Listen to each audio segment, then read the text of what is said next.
Assalamualaikum warahmatullahi wabarakatuh. Alhamdulillahirabbil alamin. Wassalatu wassalamu ala sayyidina Muhammadin wa ala alihi wa sahbihi ajma'in. Amma ba'd. Alhamdulillah, kita panjatkan puji syukur kepada Allah Subhanahu wa taala yang telah memudahkan alhamdulillah prosesi akad nikah dari saudara kita Muhammad Syafiq Al-Baladi, Mas Syafiq ya, dengan Mbak Clara Sinta. Barakallahu laka wa baraka alaika wa jama'a bainakuma fi khair. Alhamdulillah, kami ini singkat saja insyaallah supaya tidak terlalu lama ya. Kami dari sisi keluarga mempelai wanita dan juga kebetulan kami diminta oleh panitia untuk berikan wasiat pernikahan atau nasihat pernikahan. Maka sebaik-baik wasiat, sebaik-baik nasihat itu dari kitabullah dan sunnah Nabi Muhammad SAW. Tadi Mas Syafiq Masya Allah telah membaca ayat wa min ayatihi an khalaqalakum min anfusikum azwaja litaskunu ilaiha wa ja'ala bainakum mawaddatan wa rahmah inna fi dzalika laayatin liqaumin yatafakkarun. Maka di antara tanda kekuasaan Allah Subhanahu wa taala itu adalah Allah menciptakan pasangan dari jenis kalian untuk kalian. Maka ayat ini para ulama menjelaskan, ayat ini menjelaskan disyariatkannya pernikahan. Dan disebutkan bahwa pernikahan itu adalah salah satu tanda kekuasaan Allah Subhanahu wa taala. Maka setiap ketetapan Allah, setiap perbuatan Allah pasti mengandung hikmah. Innallaha kana aliman hakim wa kana Allahu aliman hakim. Banyak disebutkan di Al-Qur'an Allah adalah zat yang maha mengetahui dan maha bijaksana, maha memiliki hikmah di balik setiap perbuatan-perbuatan Allah Subhanahu wa taala. Maka ketika Allah mensyariatkan pernikahan, pasti ada hikmah yang besar di balik pernikahan tersebut. Para ulama menjelaskan itu mengapa Nabi Adam alaihissalam ketika beliau diciptakan di surga sudah mendapatkan kenikmatan-kenikmatan surga, tetapi Allah tetap menciptakan seorang istri untuk beliau. Beliau sudah di surga, banyak kenikmatan di surga, Nabi Adam alaihissalam. Akan tetapi Allah menciptakan Hawa untuk menemani Nabi Adam alaihissalam. Itu adalah isyarat besar bahwa kita tidak akan mungkin bisa ya, hidup sendiri tanpa pasangan. Inilah hikmah disyariatkannya pernikahan. Kemudian juga kita lihat bagaimana Allah Subhanahu wa taala dari zaman ke zaman, syariat yang Allah tetapkan itu bisa jadi berbeda untuk zaman ke zaman. Jadi tergantung kemaslahatan generasi di zaman tersebut.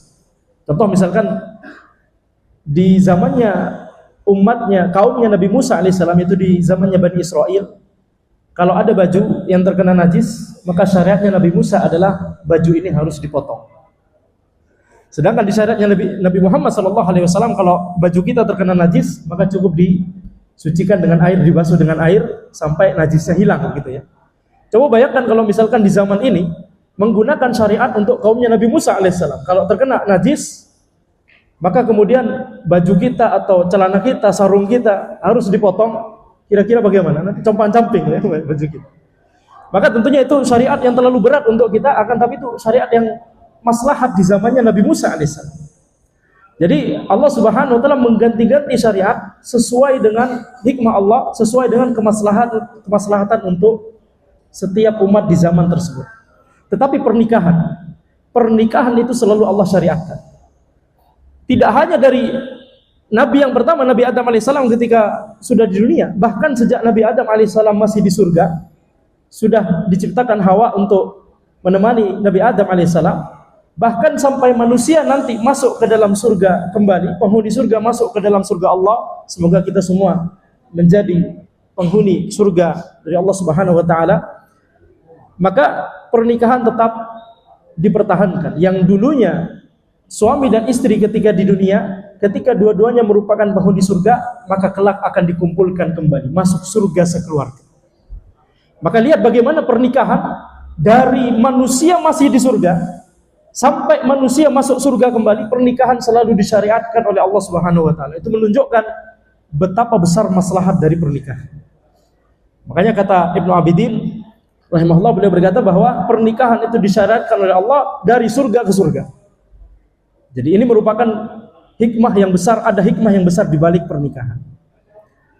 Makanya itu mengapa kemudian Allah Subhanahu wa taala menjelaskan apa hikmah di balik pernikahan tadi di ayat yang Masya Allah Mas Syafiq telah membacanya tadi, litaskunu ilaiha wa ja'ala bainakum mawaddatan wa rahmah.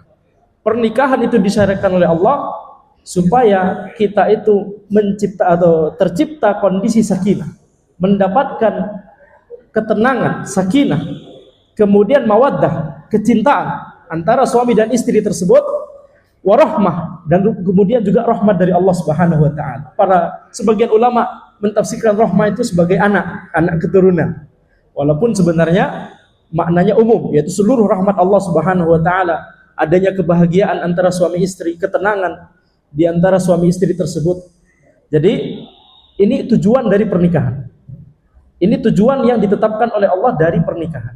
Dan ada sebuah kaidah dalam syariat, setiap ada tujuan dari Allah, ketika Allah menetapkan hukum kemudian ada tujuan dari Allah, itu tujuan itu harus kita penuhi.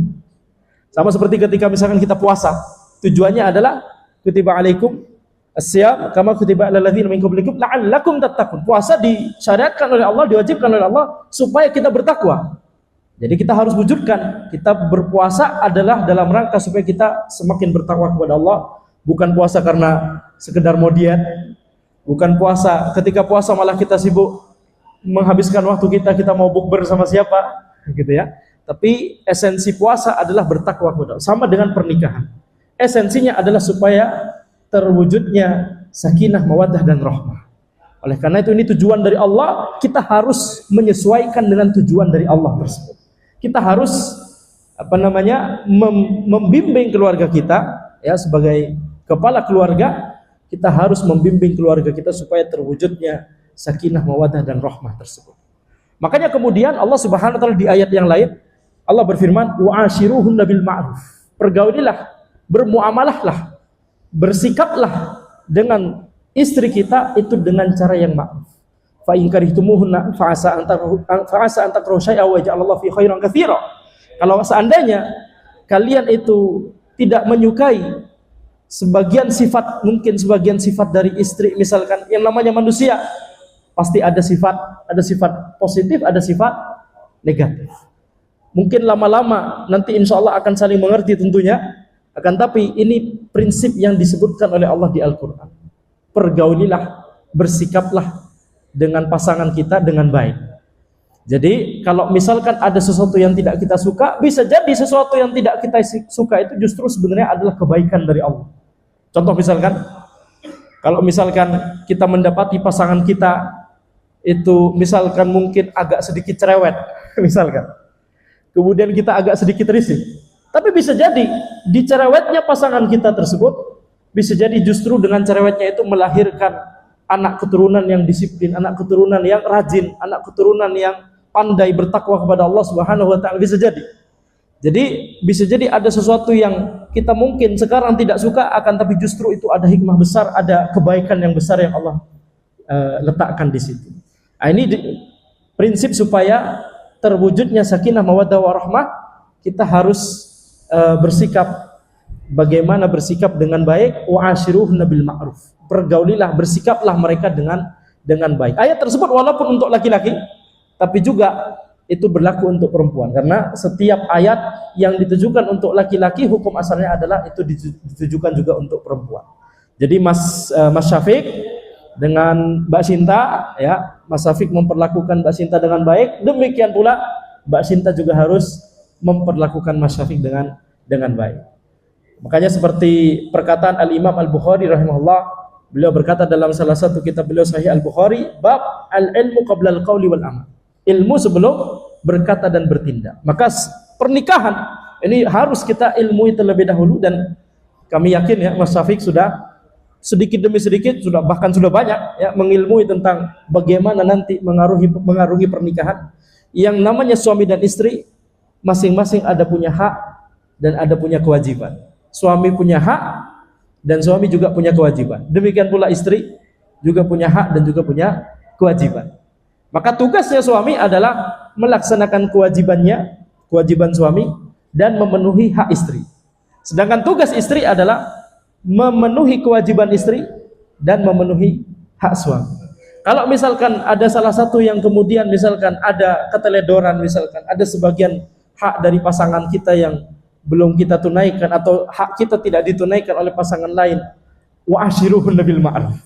Bersikaplah dengan ma'ruf, dengan baik, maka bisa jadi kebaikan justru nanti ketika kita saling komunikasi, saling mengingatkan, insya Allah nanti ya yang namanya di awal-awal mungkin pasti ada penyesuaian, adaptasi, tapi lama-lama nanti semakin kompak, semakin rukun, semakin terwujudnya sakinah, mawaddah dan rahmah tadi. Dan kemudian terakhir Allah Subhanahu wa taala berfirman, ya ayyuhalladzina amanu qu anfusakum wa ahlikum nar. Wahai orang-orang yang beriman, jagalah diri kalian dan keluarga kalian dari api neraka. Ini adalah prinsip utama yang harus menjadi visi misi dari setiap keluarga muslim, keluarga mukmin. Jagalah diri kalian dan keluarga kalian dari api neraka. Visi dan misi seorang keluarga muslim, sebuah keluarga muslim, itu adalah bagaimana bisa kita satu keluarga ini masuk surga sekeluarga. Bagaimana bisa kita ini menjadi sama-sama orang-orang yang dicintai oleh Allah Subhanahu wa taala. Tidak hanya mencintai Allah, tapi kita harus berusaha untuk supaya kita dicintai oleh Allah Subhanahu wa taala. Jadi, ini visi dari sebuah keluarga muslim, sebuah keluarga mukmin. Ku anfusakum wa ahlikum nar. Jagalah diri kalian dan keluarga kalian dari api neraka. Oleh karena itu, ketika seorang suami, seorang istri punya visi yang sama, bahkan visi yang sama tersebut, kalau mungkin keluarga yang lain yang lupa dengan Allah, mungkin visinya dunia, visinya adalah sekedar misalkan punya rumah di umur segini, punya harta di umur segini, itu boleh. Tetapi visi utama dari sebuah keluarga muslim itu adalah mewujudkan firman Allah tersebut. Ketika seorang suami dan seorang istri visinya sudah sama, yaitu bagaimana kita bersama-sama masuk surga sekeluarga, apakah kira-kira kemudian Allah menyia-nyiakan mereka, kemudian tidak memberkahi pernikahannya? Tidak mungkin, betul tidak? Semoga Allah akan memberkahi pernikahan suami dan istri ini. Maka semoga Allah Subhanahu wa taala memberkahi pernikahan Mas Syafiq dan Mbak Sinta. Semoga Allah Subhanahu wa taala senantiasa memberikan sakinah, mawaddah dan rahmah, dan semoga Allah Subhanahu wa taala memudahkan kita semua untuk bisa masuk surga sekeluarga. Semoga kita semua bisa bertemu kembali di surga Allah Subhanahu wa taala, berkumpul kembali di dalam surga Allah Subhanahu wa taala, bertetangga dengan Nabi kita Muhammad sallallahu alaihi wasallam. Semoga yang singkat ini bermanfaat untuk diri kami pribadi dan untuk kita semua. Demikian yang bisa kami sampaikan. Subhanakallahumma wa bihamdika asyhadu an la ilaha illa anta astaghfiruka wa atubu ilaik. Assalamualaikum warahmatullahi wabarakatuh.